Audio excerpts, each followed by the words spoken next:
Hola a todos, soy Miguel Marín, responsable del área de economía de la Fundación FAES. Hoy hemos querido abordar de nuevo el asunto de la transición energética hacia la plena descarbonización de la economía con Horizonte 2050 y hemos querido hacerlo tratando de analizar aquellas fuentes de energía tradicionales y saber cuál es el papel que van a desempeñar en este proceso de transición energética. Para ello hemos diseñado un esquema de 3 entrevistas independientes con expertos de máximo nivel en cada uno de los sectores. Diálogos en los que buscamos analizar cómo se ve, cómo se observa este proceso de transición energética en aquellos sectores que, según la hoja de ruta diseñada, están llamados a la práctica desaparición. Empezamos hablando de petróleo y lo hacemos con Pedro Antonio Merino, economista jefe de Repsol, asiduo colaborador de esta casa. Gracias, Pedro Antonio, por responder de nuevo a la invitación de la Fundación.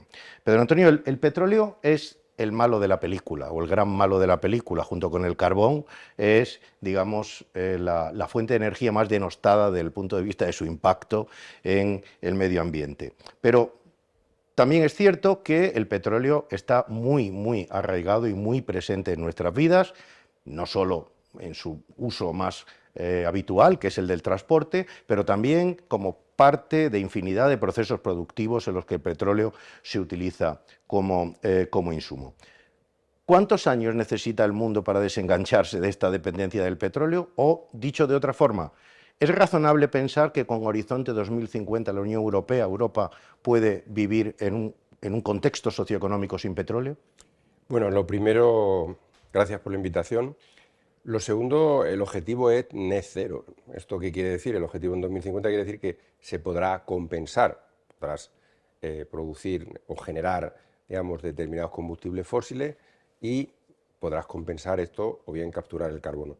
En el caso del petróleo no creo que esté tan denostado como tú señalas, porque, digamos, la energía que ha permitido la revolución industrial última, aunque sea de electrónica, pues es la electricidad y el petróleo para la movilidad. En el caso del petróleo, lo que nosotros sabemos es que hay una parte de sus funciones que es todo lo que es la petroquímica, pues esta habitación, todo lo que nos rodea es petróleo y que son lo que llamamos usos no energéticos del petróleo, que van a seguir aumentando. ¿Eso qué requiere para la total descarbonización? Bueno, pues que se haga, por un lado, o bien petróleos sintéticos o bien que se haga con biocarburantes, cada vez más petróleo. ¿Pero de qué estamos hablando? Todo esto es una matriz en la que uno tiene oferta, demanda y tiene precios que vacían el mercado. Por un lado, cuánto quieren o pueden pagar los que lo demandan y a qué precio están dispuestos los oferentes. Entonces, primero el carbón estábamos diciendo que iba a desaparecer. Si nosotros lo pensamos desde un punto de vista global, el carbón este año se va a consumir más carbón que siempre y la gente dice vamos a prescindir del carbón, pero básicamente todos los insumos que nos llegan para la transición energética son intensivos en carbón. No son intensivos en petróleo, que lo podrían ser, pero son intensivos en carbón porque se genera la electricidad con carbón. Pensemos en el aluminio, pensemos, luego hablaremos si quieres del coche eléctrico, y por lo tanto a nivel global tenemos una realidad. En el petróleo tenemos la misma situación. Nosotros podremos ir hacia coches eléctricos o vehículos eléctricos o a una descarbonización de la generación de estos productos petrolíferos. Como decía, imaginamos que una molécula es muy complicado, pero en el fondo es muy simple. Si tengo una molécula de C y 4 moléculas de H, ya tengo el metano. Lo que quiero decir es que yo puedo hacer cadenas para hacer gasolina, tengo carbón capturado y tengo hidrógeno que lo he hecho por electrolisis o por cualquier otro método. ¿Qué es lo que ocurre?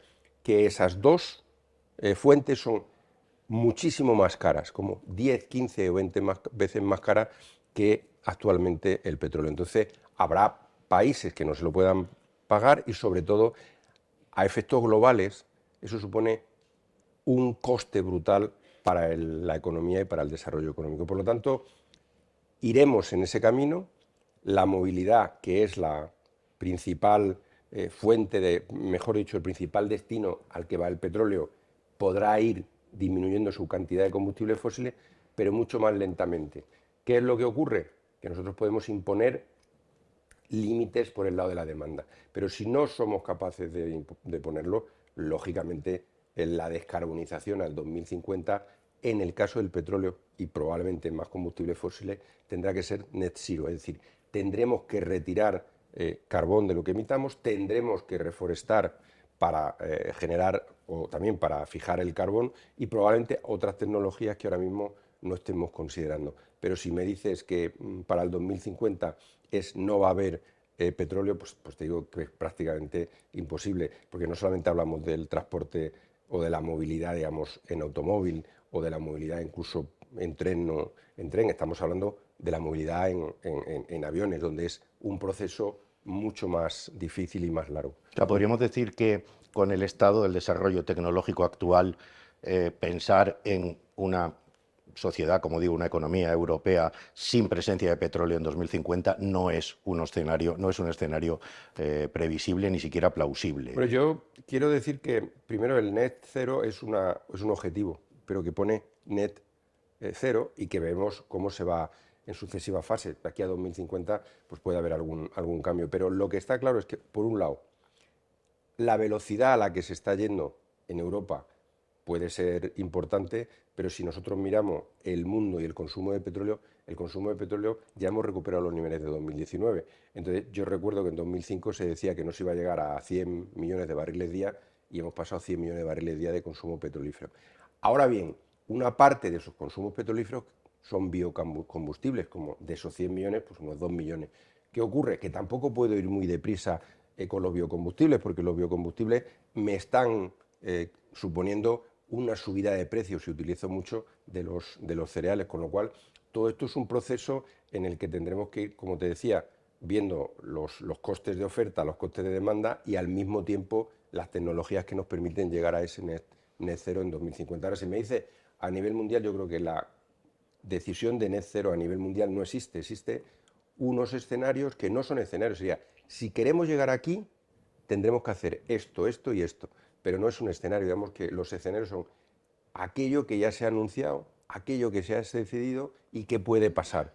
Y luego tienes, oiga, esto es el rango de lo que puede pasar en el mundo. Y luego tenemos una cosa que le llamamos, y esto es donde queremos llegar. Bueno, todavía no hay un escenario que nos permita decir que vamos a llegar al net cero a nivel mundial. Vale. Piensa que el carbón es que se está utilizando mucho más y que se va a seguir utilizando en los próximos años. O sea, podemos decir que ha habido un cierto error de planificación a la hora de tener en cuenta el petróleo en esta matriz diseñada desde las instituciones europeas. Yo creo que lo que va habiendo es movimientos y se va, por ejemplo, desde el punto de vista europeo, pues hay una incidencia muy grande en utilizar el vehículo eléctrico. Los vehículos eléctricos cada vez se venden más, pero también hay una concienciación de demanda. El vehículo eléctrico es más caro. Sin embargo, muchas personas ya, desde el punto de vista, digamos, interno, deciden, oye, si yo con esto contribuyo a reducir el CO2, pues voy a pagar un poco más. Entonces, ya se venden muchos coches eléctricos en Europa, pero no tiene la infraestructura y la escalabilidad para decir, oiga, en el mundo todos los vehículos van a ser eléctricos, ni siquiera en Europa. Yo no hablaría de 2050, lo que hablaría es de decir, oiga, ¿qué va a hacer Europa hasta el 2030? Entonces, lo que vamos a ir viendo es que va a caer la demanda de combustibles fósiles, pero sobre todo la de petróleo en movilidad, en función de dos parámetros. Uno, cuánto vehículo eléctrico entre, y dos, cómo, y esto es muy importante, cómo seamos capaces de innovar para que cada vez haya más biocarburantes, para que haya más combustibles sintéticos y más mecanismos también, esto es muy importante, de captura de carbono. Por ejemplo, uno de los temas del petróleo no es el petróleo, es los productos de alta calidad que tenemos que suministrar a nuestros vehículos. Y para suministrar esos vehículos de calidad tenemos que añadir muchas veces gases en la refinería. Ese gas natural, como es lógico, genera CO2. Entonces, si en vez de gas pudiéramos añadir hidrógeno, que es lo que estamos en proceso, pues indudablemente habríamos disminuido, digamos, el carbón que genera ese proceso de transformación del petróleo. Cuando hablas del vehículo eléctrico, como decimos, la movilidad es como el uso más, o el sector en el que más intensivo es en el uso del petróleo, siempre y porque te he leído mucho y porque hemos hablado muchas veces, has hablado de la falta de escalabilidad que acabas de decir, de mencionar del vehículo eléctrico. Es decir, no ves que el vehículo eléctrico sea escalable. En ese sentido, no ves que vaya a ser la tecnología dominante desde el punto de vista de la movilidad y en ese caso, ¿qué alternativas tenemos? Bueno, la alternativa os lo acabo de comentar. Al final, si pensamos en biocarburantes, en carburantes sintéticos, en vehículos que van a funcionar una parte de su tiempo con esos carburantes sintéticos y otra parte con un motor eléctrico, ya estamos en otra situación. Vuelvo a repetir, a nivel mundial no lo considero de ninguna de las maneras posibles, pero vamos a centrarnos, por ejemplo, en Europa o a comparar con China. El vehículo eléctrico son muchas cosas. Un vehículo eléctrico que tenga una autonomía de 500 kilómetros y que además tenga ciclo de recarga muy grande, tiene unas exigencias de metales para las baterías que ahora mismo no solamente no son escalables, sino es que no es posible. No hay níquel, no hay cobre, a pesar de lo que sabemos dónde están, y no hay nadie que se dedique a la minería que te diga que se puede aumentar la producción de níquel 4 veces en 20 años. Eso es uno. Si uno piensa en baterías más pequeñas que nos sirven para circular o para 100 kilómetros, pues eso reduce mucho esa escalabilidad y por lo tanto se podía introducir más coches, pero incluso así no se podría llegar. Es sorprendente porque se siguen vendiendo más coches, entonces uno dice, a ver, ¿qué vehículos eléctricos se venden en China? Habría que ir a verlos. Pero China vende casi un 25% de todos sus vehículos nuevos de venta son eléctricos. En España es el 10%, nadie hubiera pensado que fuera el 10% hace unos años. Y en Alemania recuerdo, creo que es como el 30%, pero son tres tipos de vehículos. Uno que es completamente eléctrico, que ese no es escalable, y ahora todos los demás pues van siendo escalables en el sentido de que para una población, que somos 500 millones, puede servir, pero para una población de 9.000 millones no da. ¿Por qué? Porque nosotros estamos pagando. ¿Hay cobalto en Europa? No. O sea, ¿cómo es posible que no habiendo cobalto en Europa haya cobalto que tenga el sello europeo? Pues porque una planta para procesar cobalto requiere unas autorizaciones tan grandes y tan largas como la minería. ¿Qué es lo que ocurre? Que en Estados Unidos hay una mina de cobalto, pero no hay una planta procesadora de cobalto. Se procesa en Finlandia y a través de Finlandia entra cobalto made in Europe para las plantas europeas, pero no tanto. Si le quitamos esa parte, pensemos en los costes. Si tú piensas el material, para aligerar el material necesitas más aluminio, pones menos acero. Si nosotros miramos la evolución de los costes de un vehículo, y no estoy hablando de chips, un vehículo eléctrico tiene otra parte de escalabilidad que no tiene que ver con la energía, y es que el 60% de los costes de un vehículo eléctrico son los chips, toda la parte electrónica, que también tiene su parte de escalabilidad. Pero el tema es, si tú necesitas aluminio, el precio del aluminio no ha caído. ¿El acero ha caído? Sí. Es más intensivo en acero el coche normal que el vehículo eléctrico. El cobalto es el único que no ha bajado. El níquel no baja porque lo necesitas también para las baterías. El litio para las baterías.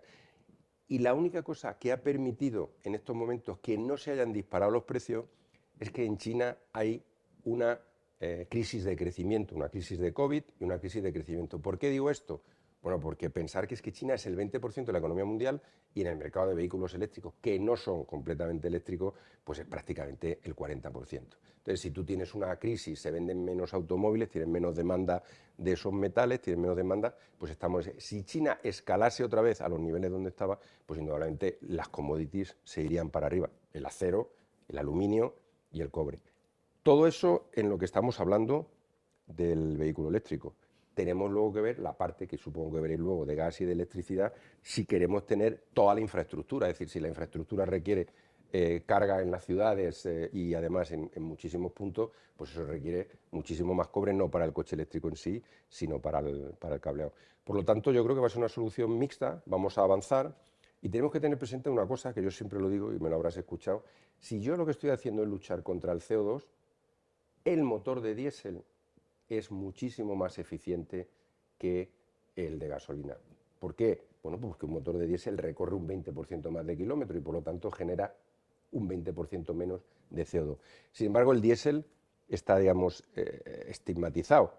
De hecho, pregunté el otro día en unos concesionarios y para coches pequeños, dice, no, si yo no es que no quiera poner un diésel en un coche pequeño, es que no, la gente no me lo pide. Digo, bueno, pues si tú tienes un diésel y dice, tienes partículas que hoy en día los catalizadores pueden funcionar mejor o peor, pero te elimina prácticamente el 90% de esas partículas, estamos haciendo dos cosas. La tecnología diésel es europea no tienen esa tecnología tan desarrollada los países con los que competimos en automóviles, Japón o Corea. Y dos, estamos generando más CO2 y además no estamos permitiendo que se renueve el parque. Porque el que tiene un vehículo diésel y sabe que le cuesta en términos de litros menos que la gasolina, pues no lo quiere comprar. Entonces lo que hace es que tienes un parque que no se renueva de diésel, que son los que realmente hacen más partículas. Entonces, si habláramos solo de CO2, yo creo que el diésel estaría ahí, tiene mala prensa y además con razón, pero no por los que generamos diésel, sino por aquellos que cuando hacían las mediciones, no, el famoso Volkswagen diésel. Y luego en Europa está, digamos, se le ha puesto a fecha fija no vender coches nuevos. Veremos cómo queda el tema, porque a mí me parece que difícilmente lo enfrentaremos. Y por último, la industria del automóvil. Yo no estoy en la industria del automóvil, aunque soy parte, digamos, de la cadena de la industria del automóvil. Bueno, pues ellos están en una dinámica en la que realmente tienen que introducir el coche eléctrico y lo tienen que vender porque la orientación de los medios de comunicación es hacia ello. Pero en Europa tú no puedes competir porque ni tienes chips, los coreanos tienen chips, ni tienes una tecnología, ni tienes una mano de obra barata. Hoy en día un coche de gasolina que tenga una pequeña batería o una batería para hacer 100 kilómetros, yo creo que es imposible que la industria europea a fecha de hoy compita con los coches coreanos o con los coches japoneses que están volviendo, se han dado cuenta que tienen que volver a los híbridos, porque en Europa vamos a tener nuestro mercado. Pues muchas gracias, Pedro. Una última pregunta o más bien un pronóstico. ¿Cuál es o debería ser, según tu criterio, el mix de la Unión Europea con Horizonte 2050? Vuelvo a repetir que ya hay un compromiso de descarbonización y tienes que descarbonizar. Entonces esto va a depender de cómo estemos en términos de tecnología. Y cuando hablo en términos de tecnología, bueno, pues a lo mejor nadie ha considerado las nucleares en los últimos 20 años y ahora pues nucleares que se llaman de 300 megavatios, es decir, nucleares pequeñas que no tienen 20 años de construcción, sino que tiene 5, entran en el mix muchísimo más. Si eso, además de las renovables, se entrase, se podría ir adelantando la parte digamos así, de depender menos del petróleo. En el mix mundial irán cayendo en el mix lo que son los combustibles fósiles, pero no va a caer, en mi opinión, de aquí hasta el 2030 y el 2050, me parece que es muy difícil la cantidad que consumimos, sino que el porcentaje va a ir disminuyendo continuamente. ¿Con eso qué quiero decir? Que yo no creo que necesitemos en el 2030 solo 70 millones de barriles de petróleo en vez de 100. Entonces, si tú ves las estimaciones, dices, ¿qué tendríamos que hacer para descarbonizar? Dice, oiga, usted tendría que tener un consumo de 50 millones de barriles de petróleo. No creo que podamos tener 50 millones de biocarburantes y de carburantes sintéticos. No lo creo. Pero sí creo que la demanda va a estar ahí y por lo tanto hay que suministrarla. Y aquí es donde está el problema. Tener la energía cara en un proceso de transición significa encarecer la transición y dificultarla. Tener la energía cara significa tener el gas caro, el petróleo caro y el carbón caro, independientemente del componente que uno tenga que pagar por intentar descarbonizar esas tres fuentes. Pero sobre todo, que se limite la inversión como se está limitando porque hay un problema de decir, oiga, yo quiero prescindir de los combustibles fósiles, a lo que te lleva es que la demanda sigue ahí y el precio de los combustibles fósiles pues no está cayendo. Muchas gracias, Pedro Antonio. Como siempre ha sido un placer departir contigo sobre el futuro del petróleo y la transición energética. Como vemos, no será la última sesión que tengamos en los próximos años, en los próximos meses sobre este asunto, porque como bien dice Pedro Antonio, el petróleo va a seguir estando presente en nuestras vidas y dependerá de la gestión que hagamos, más caro o menos caro, lo cual también estresará o no más la transición energética. Muchas gracias y te emplazo para próximas citas. Gracias a vosotros, Miguel. Gracias.